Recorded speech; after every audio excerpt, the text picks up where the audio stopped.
कैसे अमित बघेल का विरोध बढ़ता जा रहा है और गिरफ्तारी की मांग बढ़ती जा रही है। आपत्तिजनक बयानों से शुरू हुआ सामाजिक विवाद छत्तीसगढ़ में बढ़ता जा रहा है और सड़क से लेकर सोशल मीडिया तक अमित बघेल का विरोध किया जा रहा है। छत्तीसगढ़ महतारी की मूर्ति खंडित होने से शुरू हुआ विवाद लगातार गर्माता जा रहा है और मामला अब हाई प्रोफाइल हो गया है। कैसे? फेमस सोशल मीडिया इन्फ्लुएंसर आशीष चंचलानी भी अमित बघेल के विरोध में आ गए हैं। आशीष चंचलानी ने अपने इंस्टाग्राम पर स्टोरी लगाई और अमित बघेल की गिरफ्तारी की मांग की और महापुरुषों का अपमान करने को लेकर अमित बघेल को बीमार बताया। इसके अलावा रायपुर के रहने वाले विनोद पांडा ने फेसबुक पर एक वीडियो पोस्ट किया और अमित बघेल को पढ़ा लिखा, आप समझ रहे हैं, आपत्तिजनक शब्द का इस्तेमाल किया जिसको मैं टेलीविजन में नहीं बोलूंगा। अमित बघेल मुर्दाबाद भी कहा है, जो सिंधी समाज के लोगों के महापुरुषों का अपमान कर रहे हैं। सबसे पहले विनोद पांडा का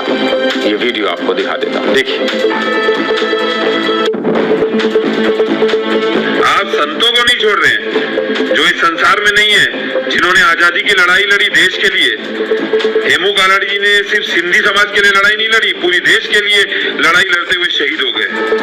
आप उतना नहीं समझ पाए तो आप पढ़े लिखे गवारों को और क्या समझाऊं मैं। और मैं अभी भी बोल रहा हूं, अमित बघेल जी आप मुर्दाबाद हैं। कोई आपको जिंदाबाद नहीं बोलेगा हमारे समाज का, क्योंकि आपने हमारी जाति को तो छोड़, हमारी भावनाओं को, हमारे बचपन के प्यार को जो छत्तीसगढ़ियों के साथ हमने गुजारा है, आपने उनको भी हाथ पहुंचाई है।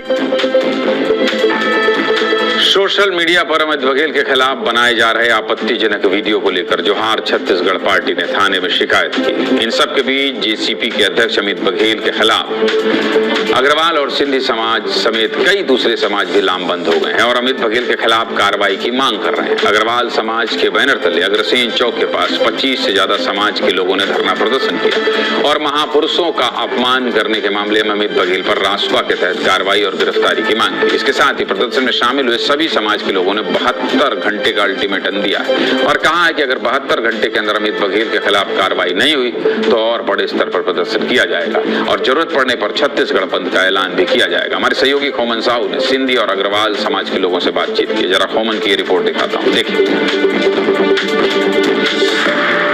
अभिमान की रक्षा करने वाला बन के ही अपमान करे जाते। प्रभु मैंने सुने पंडित दीनदयाल उपाध्याय को खाली श्यामा प्रसाद मुखर्जी के मूर्ति में करिया पोत दी, अग्रसेन की मूर्ति में करिया पोत दी, कभी नहीं सुना।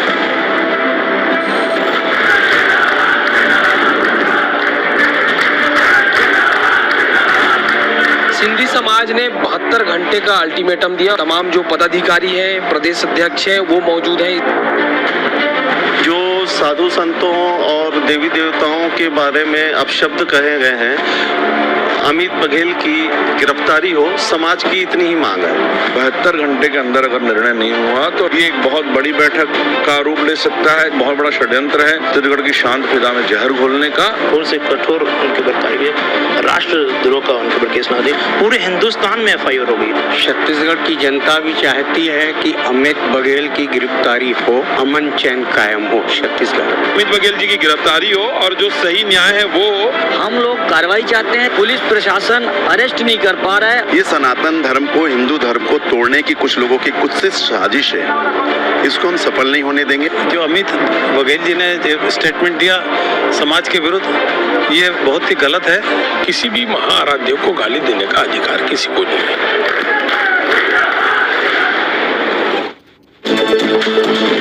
इधर अमित पांडा का भी विरोध तेज हो गया है। सोशल मीडिया में अमित बघेल के समर्थक अमित पांडा को लेकर भी टिप्पणी कर रहे हैं, जिसको लेकर अमित पांडा ने एक वीडियो और पोस्ट किया और कहा कि देखो किस तरह से गरियाया जा रहा है। ये पूरा विवाद 27 अक्टूबर से शुरू हुआ था, जब वीआईपी चौक पर मौजूद छत्तीसगढ़ मातारी की मूर्ति को खंडित कर दिया गया था। इस घटना के बाद छत्तीसगढ़िया क्रांति सेना के सदस्यों ने मौके पर पहुंचकर धरना दिया और जमकर नारेबाजी की। घटना को लेकर अमित बघेल के कई विवादित बयान सामने आए, जिसमें अमित बघेल ने पंडित दीनदयाल उपाध्याय, महाराजा अग्रसेन और भगवान झूलेलाल को लेकर आपत्तिजनक टिप्पणी की और इन्हीं बयानों ने नए विवाद को जन्म दिया। सीधे मुद्दे की बात कार्यक्रम में भी मैंने सिंधी समाज के प्रमुख, अग्रवाल समाज के प्रमुख और अमित बघेल को स्टूडियो में बुलाकर चर्चा की और कोशिश की कि सामंजस्य बना रहे, आपस में भाईचारा बना रहे, प्रेम बना रहे।